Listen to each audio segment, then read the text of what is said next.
Hola, ¿qué tal? ¿Cómo están? Muy bienvenidos a esta sesión de nuestra clase número 3 de, de los estudios que estamos haciendo de matrimonio y familia en la especialidad pastoral. ¿Sí? Vamos a continuar con nuestro tema que está muy interesante. La sesión anterior, la clase anterior, estuvimos considerando cuál era la condición inicial en el primer matrimonio que hubo sobre la tierra. Hay un acuerdo, un criterio generalizado entre todos aquellos que estudian la Biblia y sobre todo desde un enfoque del matrimonio que no debemos de olvidar y que yo quiero enfatizar con ustedes. Recordando un poco de lo que estuvimos analizando la sesión anterior acerca de la circunstancia de este primer matrimonio, que también lo habíamos comentado, que fueron unidos en relación matrimonial por el Señor, y cómo es que ellos, al recibir la bendición de directamente de Dios, fueron eh, pues puestos en el huerto del Edén. Se acordarán de eso. Aquí hay varias consideraciones que son muy importantes que considerar, y algo que no olvidemos, y vuelvo a comentárselo a ustedes, es que todo lo que sucedió en el huerto del Edén fue un diseño dado para la eternidad, ¿sí? Acuérdense que estaba aún dentro del huerto del Edén, no salía expulsado por desobediencia ni él ni su esposa, esta Eva, sino que ellos vivían en un ámbito de un eterno presente. Y el pacto matrimonial fue hecho en ese ámbito de eternidad y fue un decreto. Un decreto es un mandamiento, una ley dada por la máxima autoridad, que en este caso es el Señor. Ese decreto de pacto que le fue dado a Adán y a Eva fue dado en ese ámbito de eternidad, es decir, iba a ser o es un pacto perpetuo, no es un pacto transitorio. El Señor nunca tuvo en su mente, en su pensamiento, decir, bueno, esto va a ser nada más provisionalmente, va a ser solamente mientras ellos estén acá. No, fue dado para que se cumpliese permanentemente. Y esto no ha terminado. Esto nos va a ayudar muchísimo para considerar muchas de las problemáticas de los matrimonios que veremos en su oportunidad. Este ámbito de eternidad que fue dado al hombre no solamente fue la relación y el pacto entre ellos, sino que también la habitación que fue preparada para ellos, que era toda la tierra, toda su plenitud, también estaba en un ámbito de eternidad, porque la tierra no estaba maldecida, no había maldición sobre ella. Es decir, toda la tierra, hablemos en términos creacionistas, toda la tierra en el sentido creacionista, materia orgánica e inorgánica, organizadamente dispuesta por el Señor en su infinita sabiduría, toda esta organización de la materia, que fue hecha bajo las leyes químicas y físicas del Señor, para que toda fuese administrada y fuese controlada por el hombre que fue puesto como Señor sobre la creación. Un punto interesante que se refiere a Adán, cuando en el Génesis capítulo 2, él mismo se identifica como varón, ¿sí? Y varón, después a la mujer, cuando ya se la presenta el Señor, la llama, la denomina varona. Y la palabra varón es un término muy general, o sea, es una sola palabra, pero depende del contexto, como es en el idioma hebreo, depende de la aplicación en el análisis del término, del concepto, ¿no? Varón, en términos generales y dentro de este contexto matrimonial, podríamos considerarlo como persona con cara humana del género biológico de ser varón, de biológicamente hablando, que además cumple una función importante, porque también varón, dentro de sus funciones está la de ser un secretario, alguien que verifica, alguien que acota y pone por obra las órdenes que recibe de su superior, ¿no? Del patrón, por así, del Señor, que en este caso sería Dios, el Padre Celestial, y el hombre fue puesto por el Señor como un secretario que habría de verificar y ver que toda la creación rindiera frutos, fuera productiva. Para eso, él tenía que hacer su labor, este varón, que sería, como lo mencionamos, labrar y guardar el huerto, que fructificara, que esto guardarlo también era una asignación importante que hoy vamos a ver en esta sesión 3 porque le dice el Señor que tenía que ser guardado. Ahora bien, toda esta actividad que iba a darse mientras se extendía toda la raza humana sobre el planeta Tierra, que iba a ser a través de las relaciones íntimas entre Adán y su esposa, que son a partir del matrimonio autorizados lícitamente a tener vida íntima, a tener relaciones íntimas, lo cual en tiempos de la Edad Media, eso se consideraba que ese había sido el pecado por el cual habían sido expulsados, y eso es una absoluta y total falsedad, sino que dentro del diseño inteligente que el Señor creó en los órganos de la y de la mujer, de la esposa de Adán, es una configuración totalmente inteligente, diseñada no solamente para la procreación, sino también para el disfrute físico, porque iba a ser una relación no como los animales, no sensual, no sensorial, sino que iba a ser una integración completa de espiritual entre el hombre y la mujer. Así debía ser, y como va acompañada en una relación de amor con toda la sensación física del placer, bueno, era para que no se extinguiera la raza humana, porque si no la relación íntima hubiese un acto mecánico, un acto sin sentido, algo que perdería el entusiasmo y la propagación de la raza humana sobre el planeta Tierra entraría en riesgo. Así es que vemos que esto era necesario desde un principio. Bueno, ahora hay un detalle que quiero comentar antes de entrar ya al tema de esta sesión, que no les mencioné por tiempo también.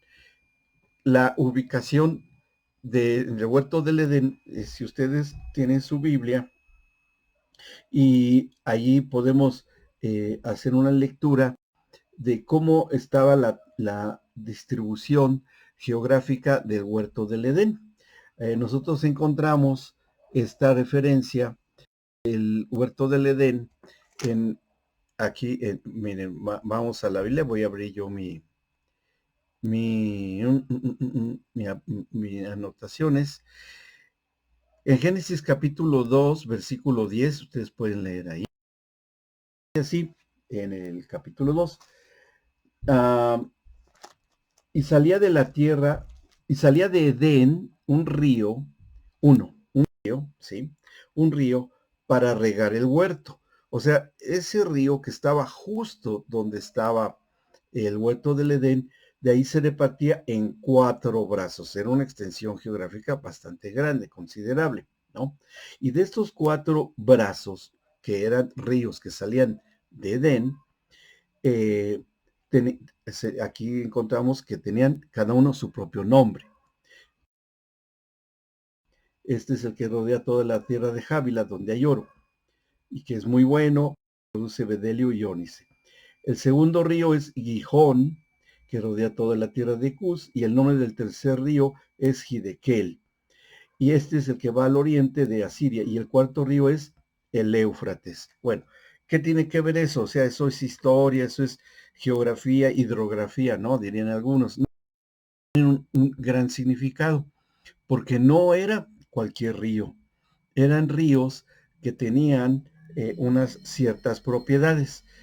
De por sí, el río Edén, que se dividía en cuatro, que estaba precisamente con el mismo nombre del huerto, generador de vida, generador de todos los frutos que se iban a sembrar, todas las plantas, etcétera. El Edén en sí, la tierra del Edén, producía ese tipo de bendiciones, ¿sí? De propiedades específicas en su eh, intervención de Dios para él. Estas propiedades son muy específicas y las podemos entender por el significado del nombre de estos ríos. Eh, y vean qué significado tiene tan importante para comprender el tema. Uno de los primeros ríos que se nos mencionan aquí, que es el río eh, Pisón, ¿sí? El río Pisón. ¿Qué significa este nombre? Bueno, el río Pisón significa, déjenme decirles, por acá lo tenemos, porque es este río donde hay oro, tiene un entendimiento de que era un oro bueno, porque era una tierra buena, no era una tierra mala. Aquí lo dice el versículo 12. Aquella tierra es bueno.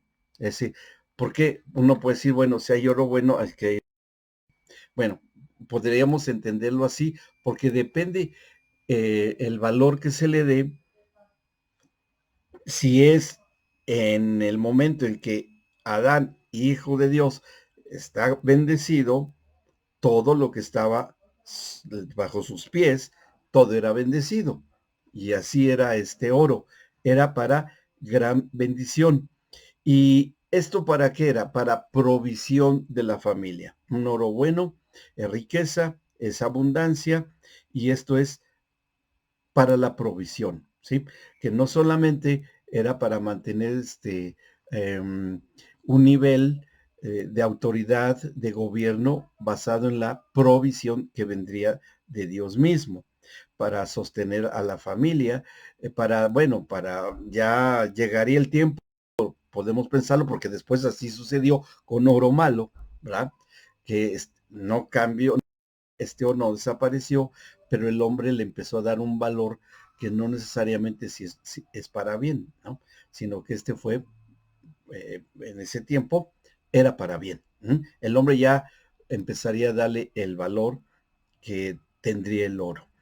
El segundo río del cual se habla, que sería en el versículo, vamos a ver, en el primero que es el Pisón, después vendría el segundo que es Gijón. Aquí lo pueden ver en el versículo 13. ¿Qué significa el río Gijón? Bueno, el río Gijón es otra característica importante para entenderlo de esta forma. Déjenme ver. Aquí está. Gijón, que rodeaba toda la tierra de Cus. Tenía este significado y es aguas burbujeantes. Eso es lo que significa el, el río Gijón, que son aguas burbujeantes, aguas edificantes. Y una de las traducciones, aguas burbujeantes, algo que burbujea, algo que está activo, pero que sale y corre y va corriendo y llega a un destino, es también lo que se aplica a la palabra profética. Eso es lo que significa el río Gijón. Es algo que burbujea, algo que sale, algo que surge en movimiento, que no es algo estático, sino que va a tener movimiento y que va a llevar estas aguas nutritivas que vienen desde el Edén, ¿sí? Entonces ahí encontramos nosotros una cosa también interesante, porque esto tiene mucho que ver con las actividades espirituales. Es decir, que todo aquel que también se alimentase o bebiese de este río, podía tener esas cualidades espirituales.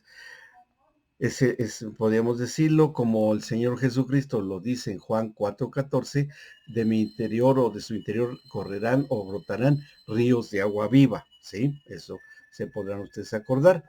Y tiene mucho que ver con toda la actividad profética por lo que significa esta palabra del río Gijón. El tercer río, que también se nos menciona acá, es el río en el versículo 14. El nombre del tercer río es Hidekel.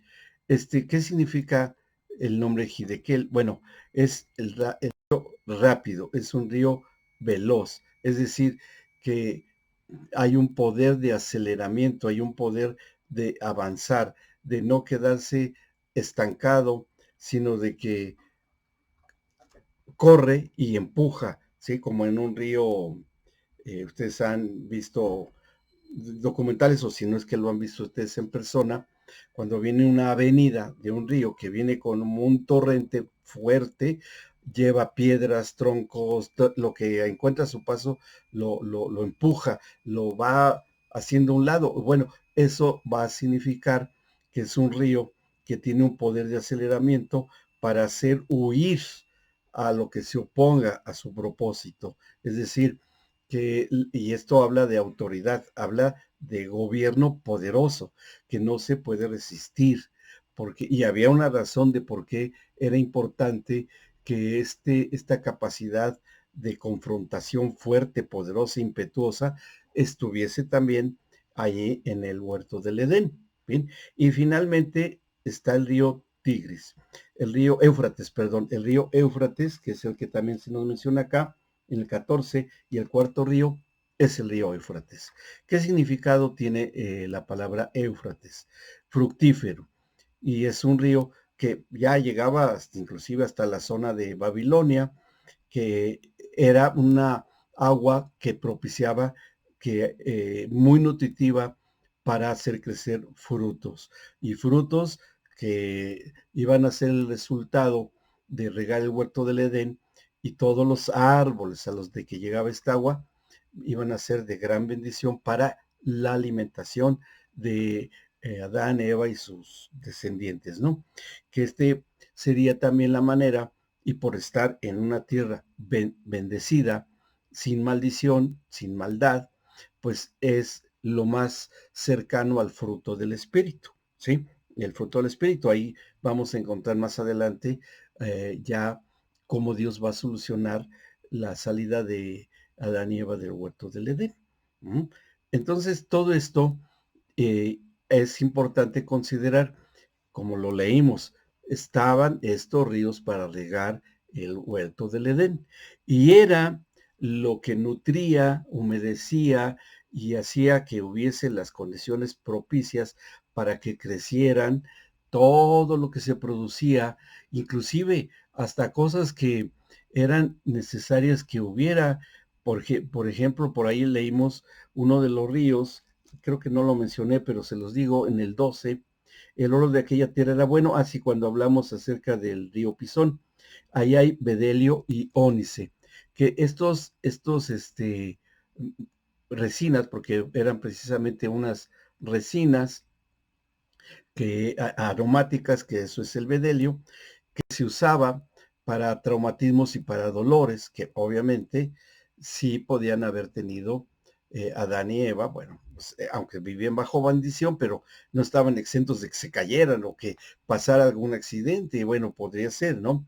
Bueno, a eso estaban estas resinas. Había sanidad y analgésicos para quitar el dolor.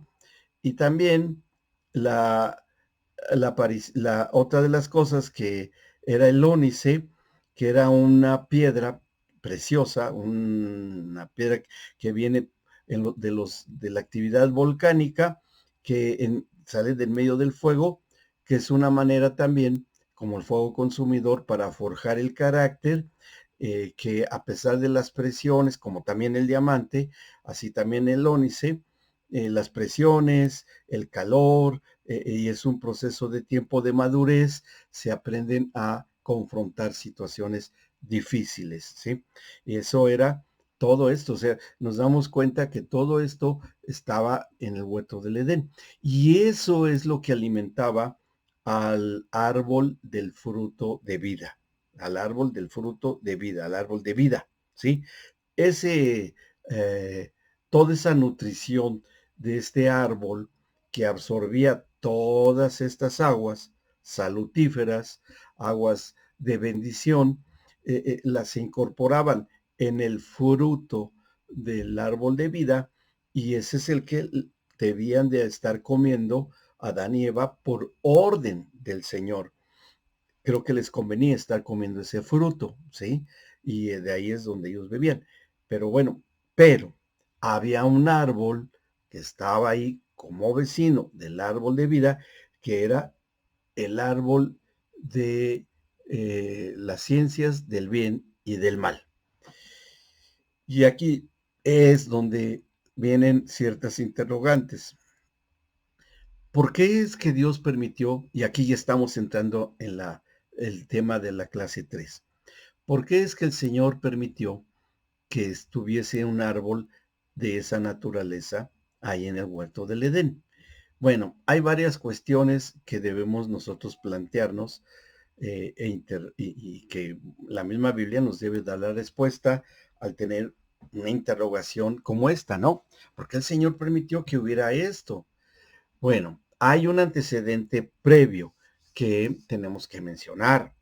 En el capítulo 1 de aquí mismo del Génesis, nosotros podemos encontrar la historia de lo que aconteció en una parte muy pequeñita, pero que muchos estudiosos y gente que estudia la hermenéutica, la exégesis, o sea, el significado de los versículos, de los textos hebreos, y además vincularlos con otras escrituras, le vamos encontrando sentido a lo que está escrito. Todo lo que vamos a comentar tiene que ver mucho con todo lo que hemos comentado acerca de el árbol del de vida y el árbol de las ciencias del bien y del mal. Bien, miren, lo que está escrito en el capítulo 1 de Génesis, en el versículo 1, lo sabemos muy bien, en el principio creó Dios los cielos y la tierra. O, hablando de manera creacionista, materia, espacio y materia, cielo y tierra. Si les gusta, así se puede considerar también. Y en el versículo 2 dice, y la tierra estaba desordenada y vacía, y las tinieblas estaban sobre la faz del abismo, y el Espíritu de Dios se movía sobre la faz de las aguas. Y aquí es donde esto se ha prestado para mucho estudio, para mucho análisis de pues de lo que es el significado, porque parece que hay una etapa, no puedo decir tiempo porque el tiempo no existía tal como lo conocemos hoy, pero sí hubo una etapa de proceso en el cual parece que algo ocurrió. Ujú. ¿Y qué es lo que haya ocurrido y que va a hacernos entender la existencia del árbol de las ciencias del bien y del mal? Cuando leemos acá en el versículo 2, donde dice, y la tierra estaba desordenada y vacía, y las tinieblas estaban sobre la faz del abismo, ¿sí? Debemos de entender muy bien a qué se está refiriendo, si hay algo más que debamos conocer o encontrar en la palabra de Dios y que sea una revelación escrita, la iluminación del Espíritu Santo que nos da para comprender su palabra, ¿sí? Y al final del versículo 2 dice, dice, y el Espíritu de Dios se movía sobre las faz de las aguas. O sea, este es el intermedio, o hay una gran pausa entre la primera mitad del versículo 2 y las tinieblas estaban sobre la faz del abismo, y el Espíritu de Dios, como que nos está diciendo, pero hay otra cosa aquí, porque hubo otra anterior. ¿Y dónde nosotros podemos encontrar una referencia que nos aclare si esta pausa haya existido y qué sucedió? Bien, en donde vamos a encontrar una o un conjunto de escrituras va a ser en el libro de un profeta. Y eso va a ser en el libro del profeta Ezequiel. Ustedes saben que todos los profetas tuvieron revelaciones, tuvieron eh, pues información dada proféticamente a todos ellos por parte del Espíritu Santo para entender todos estos principios, todo esto que ocurrió, ¿sí? Entonces, abran sus Biblias en el libro del profeta Ezequiel y vamos a ir al capítulo 18, ¿sí? Ezequiel capítulo 18. Y esto que vamos a hacer lectura nos puede dar a nosotros muy bien lo que puede ser para nosotros la respuesta, ¿sí? Dice en este libro del capítulo 18 de Ezequiel, hay un principio aquí en el versículo 4, ¿sí? 18:4.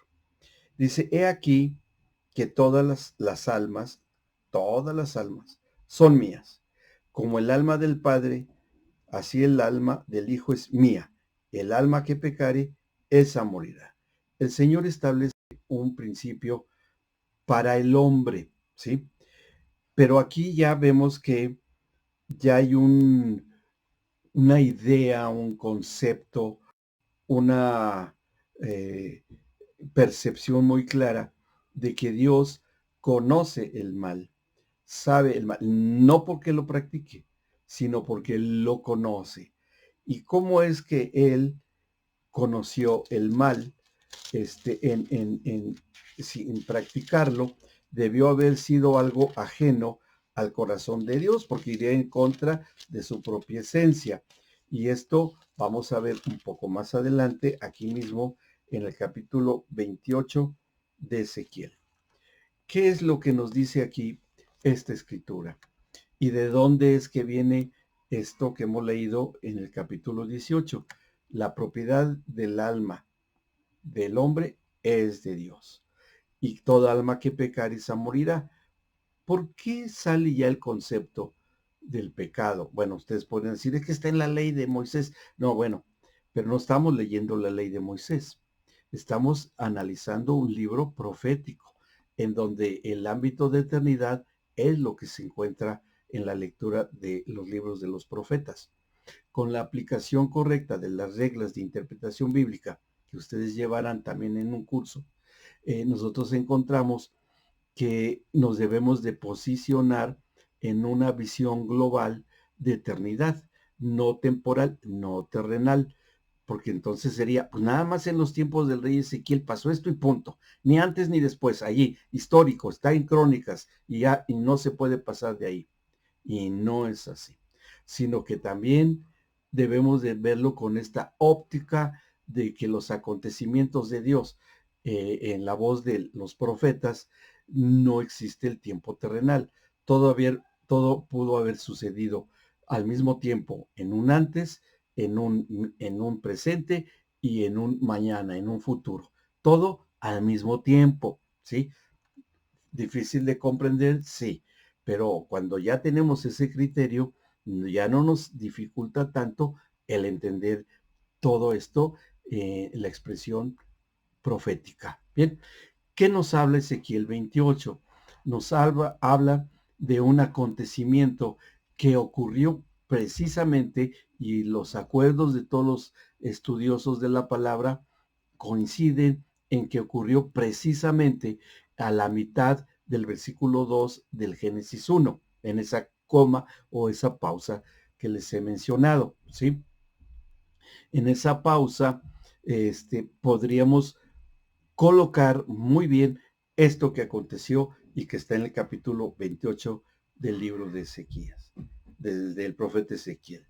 Dice así, vino a mí palabra del Señor diciendo, hijo de hombre, di al príncipe de Tiro, así ha dicho Jehová el Señor, por cuanto se enalteció tu corazón y dijiste, yo soy un Dios. Bien, aquí tenemos que echar mano de otra regla de la interpretación bíblica, de la interpretación hermenéutica. ¿Qué interpretación está? Bueno, hay un nombre de una regla de interpretación que se llama del doble cumplimiento, ¿sí? O sea que esto se los voy a o sea, hacerle el ejemplo para ustedes con mis manos, con mis dedos, ¿sí? Para que se entienda. Aquí dice, vamos a ver, dice, así ha dicho, dijo de hombre, di al príncipe de Tiro. Específicamente, el Espíritu Santo le está hablando al profeta Ezequiel que le diga al príncipe de Tiro. Luego entonces existía un príncipe en este país o esta etnia que existió, ya está desaparecida, que era Tiro. Y ahí le está diciendo, di al príncipe de Tiro, ¿ok? Aquí está de Tiro, aquí está el príncipe de Tiro, ¿sí? Háganle cuenta que este dedito es el príncipe de Tiro. Y que le está diciendo el Señor a Ezequiel, dile al príncipe de Tiro, ¿ok? El profeta se lo iba a decir a alguien que físicamente estaba presente, ¿m? Pero después sigue diciendo, por cuanto se enalteció tu corazón, y corazón en el hebreo no es la visera cardíaca que está en el pecho, sino es espíritu, ¿sí? Eso es espíritu. Tiene su razón de ser, algún día se los comentaré. Y dice, por cuanto se enalteció tu corazón y dijiste, yo soy un Dios, con D minúscula, no con D mayúscula, que es importante como está escrito en la Biblia. Sí, cuando vean una D mayúscula o una S de Señor mayúscula, se está refiriendo a Dios o se está refiriendo al Señor Dios. ¿Ok? Entonces, cuando dice, yo soy un Dios, vemos que, ¿se acuerdan ustedes cuando se le presenta el Señor a Moisés en la zarza ardiente? Que Moisés le pregunta, y Señor, si me pregunta el faraón de parte de quién voy, ¿qué le digo? Y diles que te envía el yo soy, o el gran yo soy, ¿no? El eterno, que es Dios mismo. Entonces aquí está personaje que dice, yo soy un Dios, se está igualando al único yo soy, que es Dios, pero aquí con D minúscula, que está diciendo, yo también soy Dios. Eso dirá, bueno, seguimos la lectura. Fíjense, seguimos en el 2. En el trono de Dios estoy sentado en medio de los mares, siendo tú hombre y no Dios. Por eso está entre paréntesis. Ustedes están haciendo la lectura de su Biblia, está en paréntesis. Entonces le está diciendo, a ver, tú dices que tú eres un Dios y dices que tú estás sentado en el trono de Dios en medio de los mares. Y mares para los hebreos también significa una enorme extensión que contiene algo. Sí, puede ser líquido, puede ser agua, pueden ser líquidos vitales, también es una manera de interpretarlo, porque para los hebreos un mar es igual que sea una laguna, que sea un charquito de agua, para ellos eso es mar, porque ahí generalmente hay vida, como hay peces, como hay ranas en una laguna, y ahora lo sabemos, en un charquito pues puede haber renacuajos, puede haber bacterias, pues siempre hay algo allí que tiene actividad, ¿sí? Entonces, eso es lo que podemos interpretar. Yo estoy sentado en medio de los mares, pero entre paréntesis se le advierte a este rey o príncipe de Tiro, siendo tú hombre, y hombre, aquí la traducción dice, siendo tú criatura, creación de Dios, y no Dios con D mayúscula. ¿Se dan cuenta? Sí. Entonces ahí nos vamos ubicando. Dice, y has puesto tu corazón o tu espíritu como espíritu de Dios, como corazón de Dios. Y esto era muy grave, porque se estaba poniendo en el lugar de Dios, estaba usurpando algo, era pues muy fuerte, muy tremendo. Y le dice, he aquí que eres, aquí debemos también tener cuidado con el manejo que se le da a los tiempos, porque aquí, aunque está hablando de un rey del pasado, pero si se dan cuenta, aquí está hablando de un tiempo presente, ¿sí? Dice aquí que tú eres más sabio que Daniel, que era contemporáneo del profeta Ezequiel, Daniel, o sus escritos eran contemporáneos a la existencia ya, que conocía muy bien Ezequiel ya era pasado, pero estaban el libro de Daniel o ya andaban ahí sus profecías. Y le dice, no hay secreto que te sea oculto. O sea, tú conoces cosas de los secretos de Dios. Y bueno, ¿qué cosas conocería el príncipe de Tiro? Sigue diciendo, con tu sabiduría y con tu prudencia has acumulado riquezas y has adquirido oro y plata en tus tesoros. Y uno inmediatamente cuando ha leído que es el príncipe de Tiro, sí, bueno, pues si era un príncipe, seguramente tenía muchas riquezas, tenía oro, como un personaje de la realeza. Y sí, ciertamente que sí, que así es, pero vamos a darnos cuenta que no se refiere exactamente al oro material o a la plata como materiales, como metales preciosos, sino que es lo que significa bíblicamente el oro, lo que significa bíblicamente la plata. Y el oro significa poder y autoridad, y la plata significa sabiduría y conocimiento, ¿sí?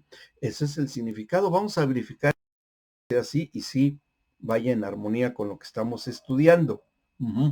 Le dice, oro y plata en tus tesoros, con la grandeza de tu sabiduría. Ah, bien, bueno, ahí está, en tus contrataciones has multiplicado tus riquezas. Y a ver, contrataciones, pues ¿qué se trata de un contrato de qué? De trabajo, de actividad o un contrato ministerial, del ejercer un ministerio bajo un patrón, bajo un dueño, bajo un señor. O sea que aquí se le está dando a entender a este personaje.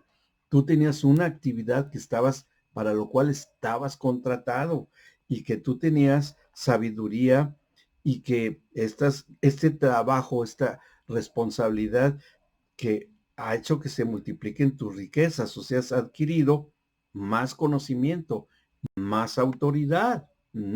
Y a causa de tu riqueza se ha enaltecido tu corazón. O sea, se ha hecho grande, ha crecido tu, tu hechura espiritual, ¿no? Eso es lo que podríamos entender.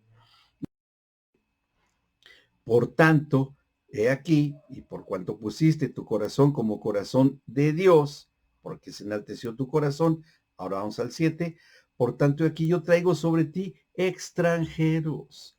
Y bueno, hay extranjeros, uno puede decir, ah, bueno, sí, pues es que si era príncipe en una área geográfica, debió de haber habido extranjeros, o sea, de otras naciones. Pero sí, a ver, y antes de que yo continúe, yo quisiera que hiciésemos un pequeño salto en la interpretación de nuestras escrituras de este mismo capítulo 28. Vean lo que dice el versículo 13. Ahora regresamos al versículo en que nos quedamos, que es el 7. Pero vamos al versículo 12.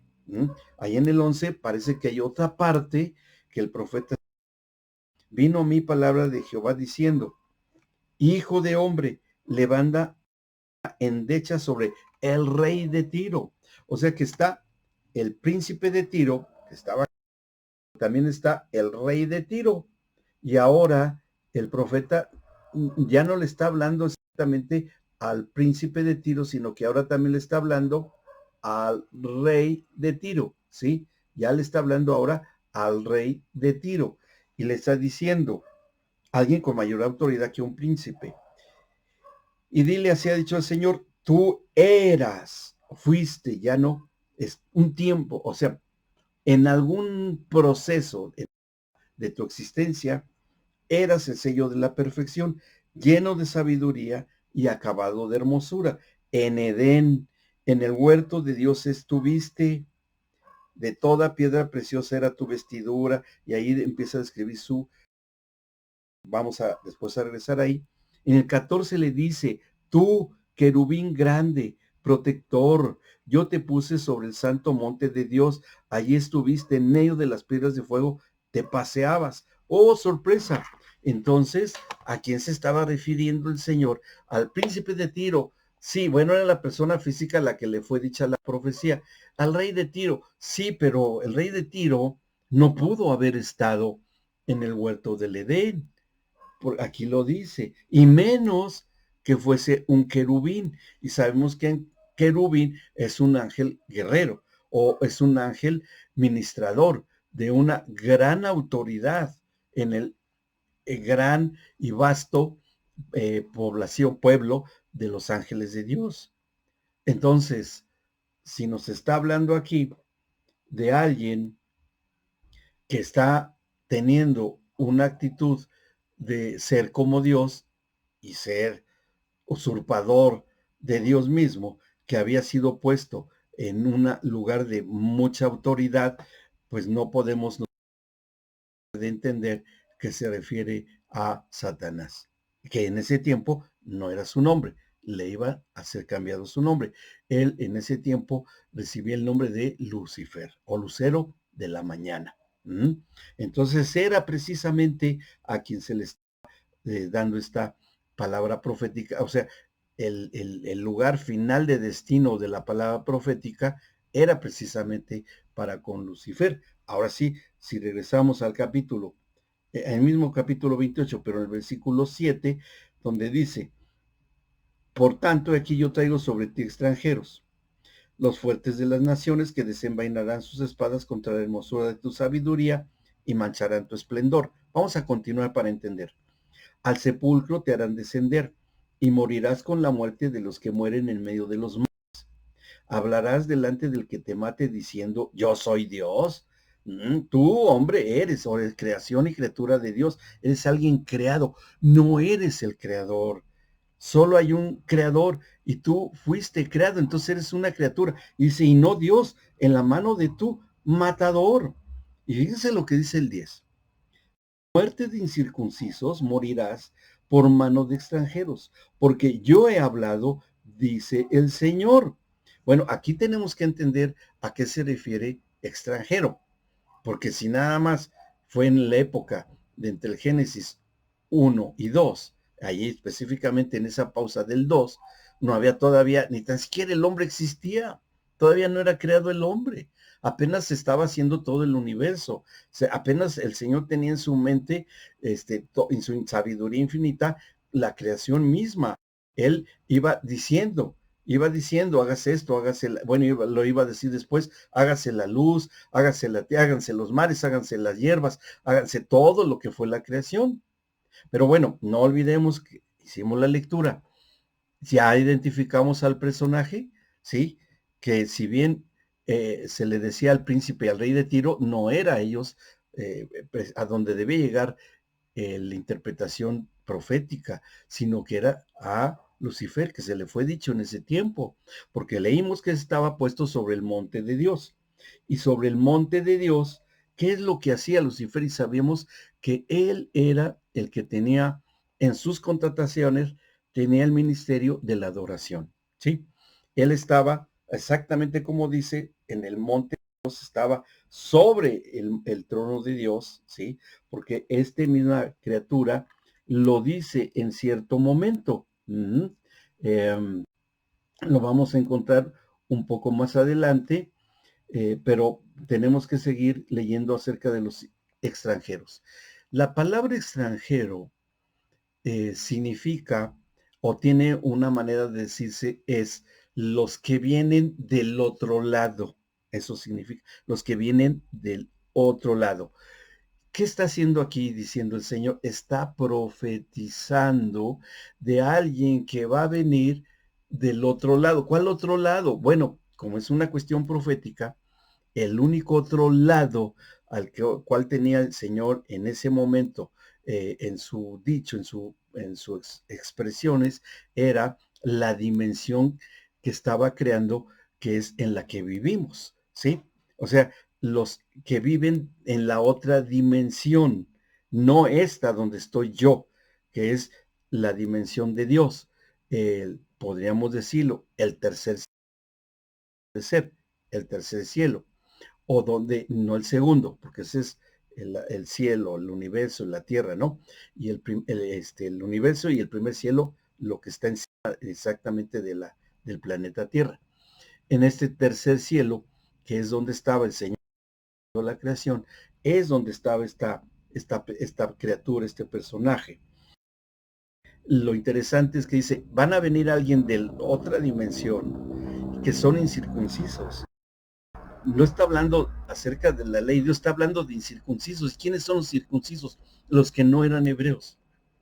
¿Y de quiénes son los que no eran hebreos? Los gentiles. ¿Y quiénes son los gentiles? Hoy, y sigue siendo, pues como nosotros. Dice, va a venir gente que no va a ser hebreos, porque bueno, ni se mencionaba, pero ya está avisando de que va a haber circuncidados y no circuncidados. Y estos incircuncisos, ¿sí? Ellos van a acabar contigo. Ellos te van a destruir, porque como habíamos hecho la lectura, en donde dice, en el versículo 8, no, 7, vendrán los extranjeros, en las primeras líneas dice, los fuertes de las naciones, o sea, va a ser un pueblo de no circuncidados, de incircuncisos que van a tener mucha fuerza. Dice que desenvainarán sus espadas contra la hermosura de tu sabiduría y mancharán tu esplendor.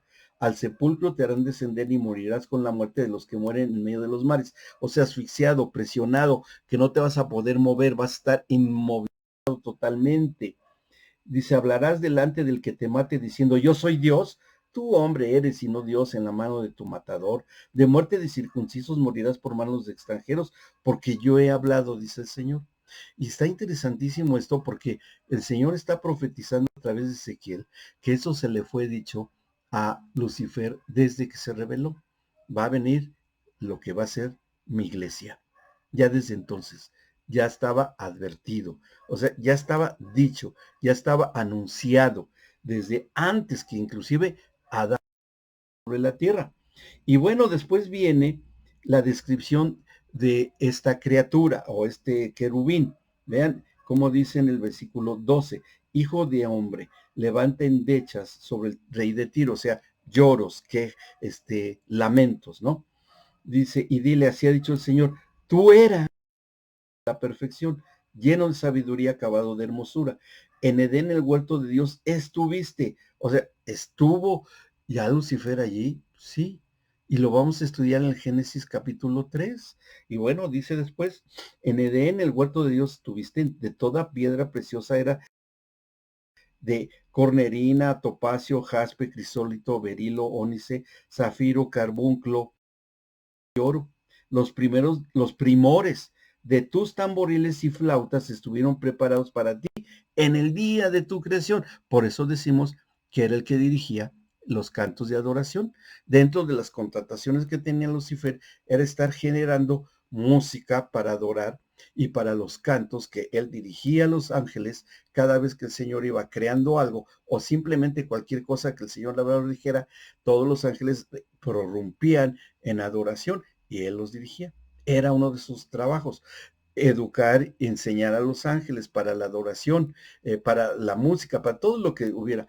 Y de él mismo, en su propia hechura, con su constitución de criatura, su cubierta, digamos como piel, no vestidura, porque no se habla que se quitaba y ponía ropa, sino que era su vestidura, estaba cubierto de todas estas piedras preciosas y de él emanaba música, tamboriles y flautas, es decir, ritmo y armonía, ¿sí? De él es lo que de él salía, es lo que él salía. Él iba sacando ahí. Y luego dice en el 14 que miren lo que hacía. Tú, querubín grande protector, yo te puse en el santo monte de Dios, ahí estuviste en medio de las piedras de fuego te paseabas. Perfecto eras en todos tus caminos desde el día que fuiste creado hasta que se halló en ti maldad. A causa de la multitud de tus contrataciones fuiste lleno de iniquidad y pecaste. O sea, el primer pecador de la creación. Y no había todavía ley de Moisés, pero pecando. Y ahí es cuando el Señor conoce el mal. ¿Sí? Por eso es lo que dice en Ezequiel, dice, conoce el mal. Dice, por lo que yo te eché del monte de Dios y te arrojé de entre las piedras del fuego, oh querubín protector. Y bueno, vamos a dejar hasta acá, ya estamos llegando al límite de la clase y vamos a entender bien qué es lo que sucedió y qué es lo que pasó cuando estuvo en el huerto del Edén y qué es lo que hizo con este extranjero, que era Adán, porque no estaba ya viviendo en la dimensión de Dios, sino en la dimensión material, con este extranjero, porque Adán no era circuncidado, era incircunciso, pero algo pasó. Eso lo vamos a estudiar en nuestra próxima clase. Nos vemos, bendiciones, que Dios los bendiga.